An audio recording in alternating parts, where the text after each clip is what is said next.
कई हिस्ट्री की जो किताबें हैं उसमें एनसीईआरटी ने उस वक्त ग्रेड लगा दिया था। कुछ के साथ ग्रेड लगाया, कुछ के साथ नहीं लगाया। वो कैसे तय करता? तो एनसीईआरटी ने ग्रेड शब्द हटाया है और ये पॉजिटिव चेंज है। आपको होम डिपार्टमेंट उन्होंने छोड़ दिया, सम्राट चौधरी को ये डिपार्टमेंट मिला है। बीजेपी की तरफ से वो डिप्टी हैं, कैसे देख रहे हैं आप इस एंगल को? देखिए, बिहार में नीतीश कुमार जी के नेतृत्व में सरकार बनी है और भारतीय जनता पार्टी के पास कई विभाग इस बार बीजेपी कोटे में आए हैं। गृह विभाग भी हमारे कोटे में आए हैं और सम्राट चौधरी जी जो वित्त मंत्री भी थे, अब गृह मंत्री भी हैं और डिप्टी चीफ मिनिस्टर हैं, विधानमंडल दल के नेता हैं, उनको ये विभाग मिला है। बिहार के अंदर जो कानून का राज है, सुशासन है, वो स्थापित है, उसको और मजबूती से स्थापित किया जाएगा। सम्राट चौधरी एक बेहतरीन नेता हैं और गृह मंत्री के तौर पर बिहार के वो अच्छा काम करेंगे, ऐसा विश्वास है। को तृणमूल कांग्रेस के विधायक है वो बाबरी की नींव रखने वाले हैं, क्योंकि एक कंट्रोवर्शियल चैप्टर रहा है बाबरी। कई सारे मुस्लिम लीडर्स भी इसको ज्वाइन करने वाले हैं। देखिए, भारत में बाबरी के नाम पर मस्जिद बनाकर सिर्फ चिढ़ाने के लिए कोशिश कर रही है टीएमसी। ये क्या तरीका है?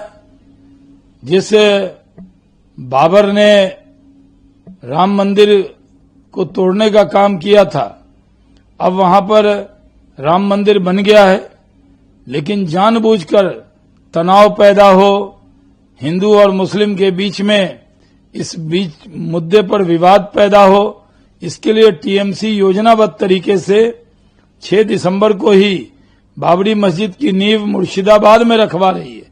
अपने विधायक के जरिए ध्रुवीकरण करना चाह रही है, बांग्लादेशी घुसपैठियों को उकसाना चाह रही है।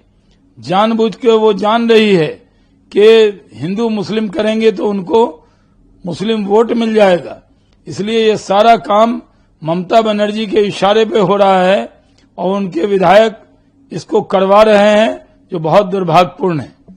को बदलने की काफी सारी अफवाहें चल रही हैं। कर्नाटक सरकार कह रही है कि बीजेपी हारी हुई है कर्नाटक में, वहां का जो मीडिया डिपार्टमेंट है वो फेक न्यूज फैला रहा है अगेंस्ट कांग्रेस कर्नाटक के खिलाफ।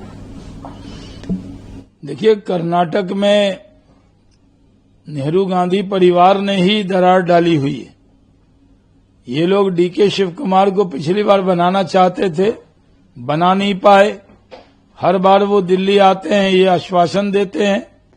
अब डीके शिव कुमार और सिद्धारमैया के बीच में तलवार खींची हुई है और इसकी जिम्मेदारी पूरी राहुल गांधी और सोनिया गांधी जी की है, क्योंकि वो क्या एग्रीमेंट उन्होंने किया है, लेकिन कर्नाटक में उनके यहाँ सब कुछ ठीक नहीं है।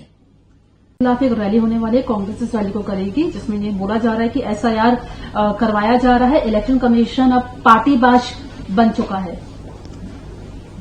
देखिए, राहुल गांधी आईने को साफ कर रहे हैं, खुद का चेहरा नहीं साफ कर रहे। वो ये देख रहे हैं कि उनको हार पे हार मिल रही है और वो संवैधानिक संस्था पर हमला करना उनकी आदत हो गई है, लत लग गई है और ये लत पूरी तरह गलत लग गई है। वो जब हारते हैं तब इलेक्शन कमीशन को दोषी कर देते हैं, एसआईआर को जिम्मेदार ठहरा देते हैं, जबकि जमीन पर कांग्रेस लड़ी नहीं, आपस में लड़ रहे थे। वहां पर कांग्रेस के नेता आरजेडी के नेता से लड़ रहे थे, उनकी हार तय थी। शुक्र माने कि दिल्ली में तो 0 मिला था, बिहार के लोगों ने 6 सीट दे दी। इसके लिए बिहार की जनता का धन्यवाद करें और उनको रैली में बिहार की जनता का धन्यवाद करना चाहिए कि 6 सीट कम से कम दे दी। और वो भी लोग ऐसे जीते हैं जो अपनी शख्सियत पे जीते, नहीं तो प्रशांत किशोर की तरह 0 पे आउट होने वाले थे। बिहार में इतने पॉपुलर है, लेकिन उन सभी सीटों पर हार गई जहां पर उनकी अच्छी पकड़ है। एसआईआर के जरिए काफी सारे वोटों को डिलीट किया गया है। देखिए, ये लोग खुद अपनी करनी से हारे हैं। नीतीश कुमार के नेतृत्व के सामने इनका वजूद नहीं था। हमने गरीबों के लिए काम किया, महिलाओं के लिए काम किया, युवा के लिए काम किया। हमने 10,000 रुपए गरीब महिला को देने का काम किया। हमने पेंशन 400 से 1100 बढ़ाने का काम किया।